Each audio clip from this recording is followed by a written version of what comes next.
Neil, thanks for sitting down with me. We tried to do it last year, couldn't find the time, so I enjoy the things that we talk about, so I'm excited to talk to you a little bit about that. And I think you've had a really great opportunity this year because of the mosh pit that you've been hosting to really kind of get down into what people are thinking about. What kind of discoveries have you made in these conversations you've had with folks?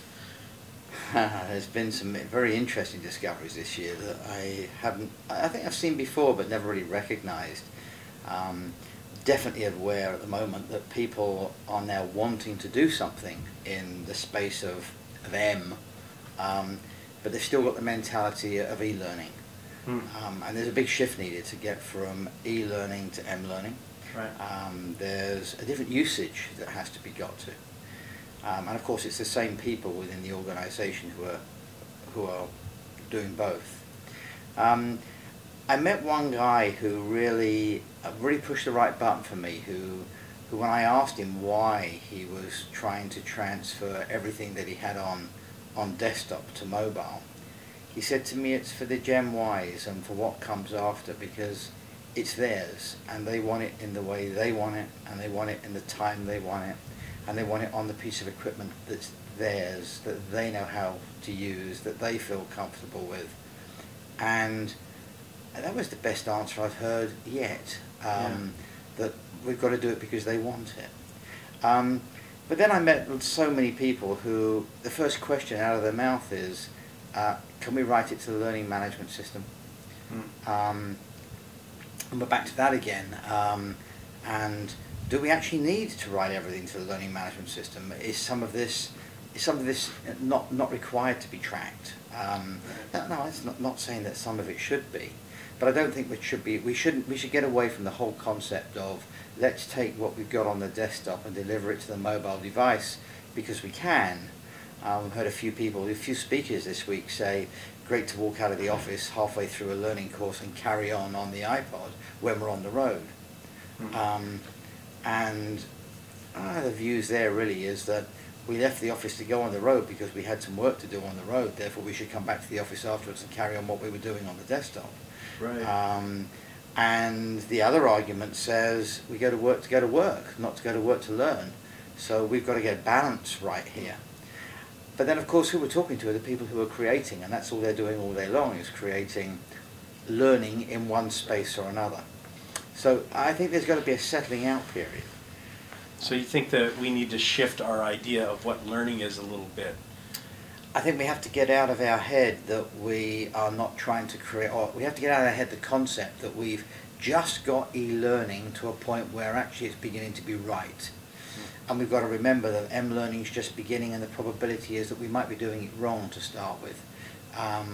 And I've been very clear to a lot of people to say, start small, build something that works, test it in your environment, see how the people like it, see what sort of feedback you get, but be prepared to throw it in the bin and start again, as we did with e-learning. Shift, do it different, get to know what works in your environment, understand what they need, and deliver it. But deliver it today, stop talking about it. Yeah. Been talking about it for a whole year. I heard one of the conversations you were having around that. I saw one guy who kind of squeamished a little bit. He was a little scared, but I mean, isn't that really kind of happened with e-learning? I mean, didn't we do it wrong in the beginning and have to learn and adjust and, you know, as we went? We have a different problem in m-learning that we didn't have in e-learning. And in m-learning, we've got the issue now that we don't really know the technology yet. The first opening session in the mosh pit this week was 5 pioneers, hate to use the word, don't want to use the word gurus, but 5 pioneers who couldn't actually agree on what is now, let alone what's coming in 18 months. Yeah. We're in the Betamax VHS scenario, but it's operating systems. And people are completely hung up on what operating system do I use, without realizing that actually web is web and HTML5 is HTML5. And that you can roll out, if you're clever, to all devices. But you've got to actually think about who you're rolling out to, what you're rolling out, what devices you're rolling out to, and not try to replicate everything else. There was another conversation about how do I make the super duper flash stuff work? But the answer is you don't. You don't have to. You don't need it. You're on a mobile device. Yeah. So again, kind of reshaping what we think learning should be, and kind of embracing that performance support aspect as well, and maybe broaden our strategy in learning I think that general. the performance support concept actually makes a few people cringe. But the words performance support have made a few people cringe for a very long time. Right. I think the mobile device actually lends itself to performance support really well. But performance support is more than what we know performance support as. I have so many people who think performance support is the help desk. And actually performance support is much more. Did you use Google today? You use performance support. And I think that's what we have to get into our mind, that this is a different it's a different playing field. And everybody's got it in their pocket. Yeah. So what kind of conversations, when you go back home and you start working with your clients, what things are you taking home with you from this week? I think the guy telling me that we're putting it onto the Gen Y's machine because the Gen Y needs it on his machine actually is a bit of an eye-opener. There's a thought process there that says, actually, maybe we need to rethink this to a place that, who are we delivering this to? But then we had the conversation that said, who are we delivering it to? And we came up with the fact that we're actually delivering it to everybody. Customers as well as staff. Which prompted me to say, and I saw it got tweeted, stop training your staff, start training your customers. I look at people like Apple, that's what they're doing. The lines outside the iStore when they dropped the Apple iPad 2 on the table, and it was on its first day of sale, those long lines weren't people queuing up to say, what does it do, what processors it got? They were lining up to say, I want one, because they'd already been taught what it's got in it. And the staff didn't learn in any other way or any other time. So, start training your staff. Start training your staff, and then start training your customers. Stop training your staff, train your customers, and watch your staff want to learn. So do you think some of the decisions we make based on that are a fear? If I train my customers, then what am I going to do? There's a blog here somewhere, but I can't quite get my words or my fingers into gear at the moment, and I'm standing up for too long this week. But there's something in there that says we are scared of our position in the training and development team if we allow the marketing team to take over e-learning, mLearning out to the customer, because that's what would happen. Maybe the time has come to take some of the L&D people out of HR and put them into the marketing position. Same skills, different audience, whole new ball game. Nice thing is, if we're training the customers, we don't need to worry about the learning management system at all. However, there's actually a place there that says, if you've got a learning management system and you're training your customers, how great can it be when they walk in the store and actually before they get to you what it is they've already looked at.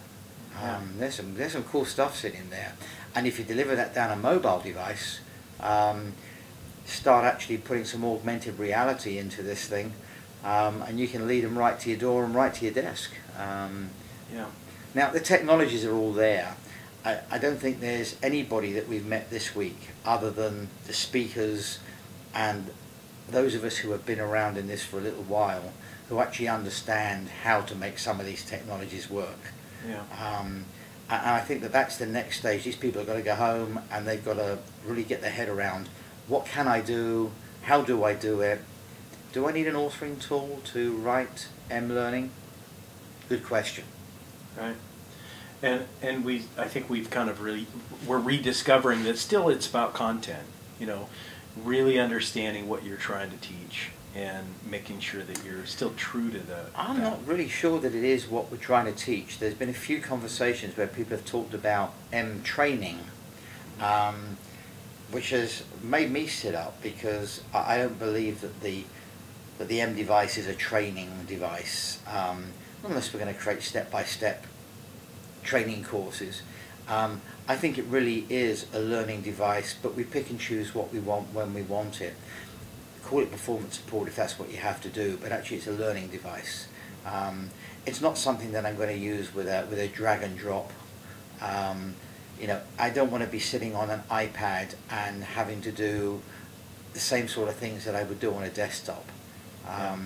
I want it to be quick, I want it to be movable, I want it to be not so much interactive. I want to use the tools that are built into the iPad to let me make it bigger, smaller, swipe it, do the things that I do with an iPad that I don't do with a desktop. I'm using my finger, I'm not using a mouse.